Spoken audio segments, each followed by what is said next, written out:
आता एक तर झालं की स्थानिक स्वराज्य संस्था निवडणुकीमध्ये अमित शहाचा दौरा, मुंबई महापालिका, भाजपचा नवीन होणारा प्रदेशाध्यक्ष, या सगळ्यांबद्दल आपण बोललो.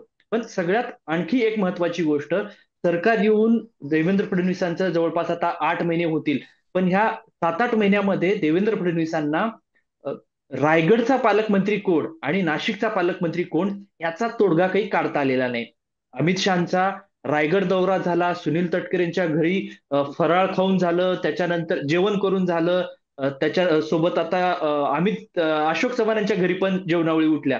पण तिढा काही पालकमंत्री पदाचा सुटताना आपल्याला बघायला मिळत नाही. एकीकडे तिढा सुटत नाही, त्याच्यात सोबतच दुसरे काही प्रश्न निर्माण होतात. आता नाशिकच्या पालकमंत्री पदावरून शिंदे आणि भाजपमध्ये संघर्ष आहे, तर त्याच्यात आता छगन भुजबळांची देखील एंट्री झाली आहे. त्यांना कॅबिनेट मंत्री करण्यात आले. आता ते देखील दावेदार म्हणून समोर आलेले आहेत. तर या सगळ्यांवर देखील काही तोडगा काढण्याच्या हिशोबानं, जसं की अजित पवारांनी रात्री भेट घेतली आणि सकाळी एकनाथ शिंदेनी, तर तोडगा निघू शकतो का? मला असं वाटतं की पालकमंत्री पदासाठी थेट अमित शहाच्या दरबारात जावं लागेल अशी काही अवस्था नाही. मग जर तसं म्हणजे नसेल तर अमित मग एवढे दिवस जर देवेंद्र फडणवीसच सोडू शकत असतील, तर 8 एक महिने का बरं ह्या सगळ्या गोष्टी असं संभ्रमावस्थेत आहेत? नाही, हा मुख्यमंत्र्यांच्या अखत्यारीतला प्रश्न आहे, पण तो मुख्यमंत्र्यांना सोडवायचा नसेल तर हा. मुख्यमंत्र्यांना जर असं हवं असेल की ठीक आहे, की शिवसेना आणि राष्ट्रवादी काँग्रेसमध्ये भांडण लागले तर लागू देत, आपल्याला काय फरक पडतो, असं जर त्यांनी विचार केला असेल तर. हम्म.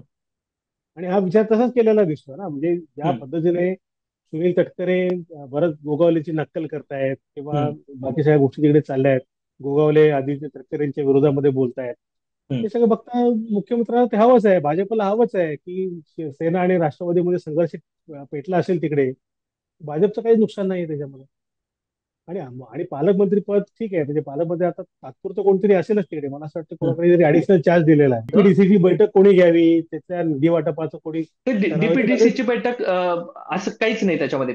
अजित पवार मागच्या वेळेस गेलेले होते आणि मग कोणीतरी असंच जातं.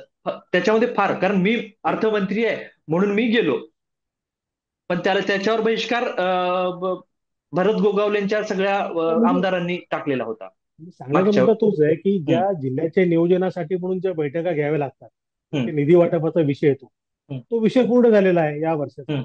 त्या वर्षीचा बरोबर. पुढच्या वर्षीचा होईल तेव्हा गरज पडेल पालकमंत्र्यांची, पण पालकमंत्र्यांचा जो वचक असतो तो वेगळ्या कामासाठी असतो, हा. ते राजकीय कामासाठी असतं. ते राजकीय कामासाठी जो असणारा वचक म्हणून जे असतं, तिथे जर दोघांमध्ये संघर्ष असेल आणि भाजपला त्याचा फायदा होत असेल किंवा भाजपला त्याचा आनंद मिळत असेल तर नक्कीच चांगलं होऊ शकतं. प्रश्न मला असं वाटतं रायगडपेक्षा नाशिकचा जास्त किचकट होणार आहे, कारण नाशिकमध्ये भाजप स्वतः आहे हा. आणि देवेंद्र भुजबळ फडणवीस पण आले यांचे ते. हनुमान, त्यांचे हनुमान आहेत ना तिकडे, हा, गिरीश संकट महाजन. मोचक. गिरीश महाजन तिकडे असल्यामुळे आणि नाशिकला कुंभमेळा होणार असल्यामुळे 2 वर्षानंतर तिथे खरं अडचणीचा मुद्दा तिकडे आहे.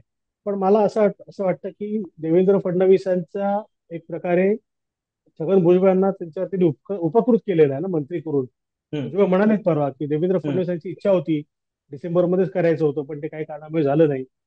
त्यामुळे फडणवीसांनी जर उपकार केले असतील भुजबळांवर, हम्म. तर फडणवीसांचा शब्द काही भुजबळ खाली पडू देणार नाही बरोबर, पालकमंत्री परतफेड पदासाठी. ते वेळेत करणार. त्यांनी जर म्हटलं की नाही भुजबळ साहेब तुम्ही नाही, गिरीश महाजनांना करायचं, तर ते काय नाही म्हणतील असं मला वाटत नाही. तिथे संघर्ष आहे सेनेशी, तिथे दादा भुसे की गिरीश महाजन हा मुद्दा आहे, तिथे भुजबळ हा मुद्दा नाही आहे. हम्म. इकडे सेना विरुद्ध भाजप हा संघर्ष, इकडे सेना विरुद्ध राष्ट्रवादी हा संघर्ष, दोन्हीकडे सेना हा कॉमन फॅक्टर आहे. आणि म्हणून एकनाथ शिंदे विरुद्ध देवेंद्र फडणवीस हा संघर्ष. बरोबर. तर तुम्हाला सर खूप खूप धन्यवाद. खूप बारीक बारीक गोष्टी किरण सरांनी आपल्याला सगळ्यांना सांगितल्यात. सर पुन्हा एकदा आपल्या सगळ्यांचे आपले धन्यवाद.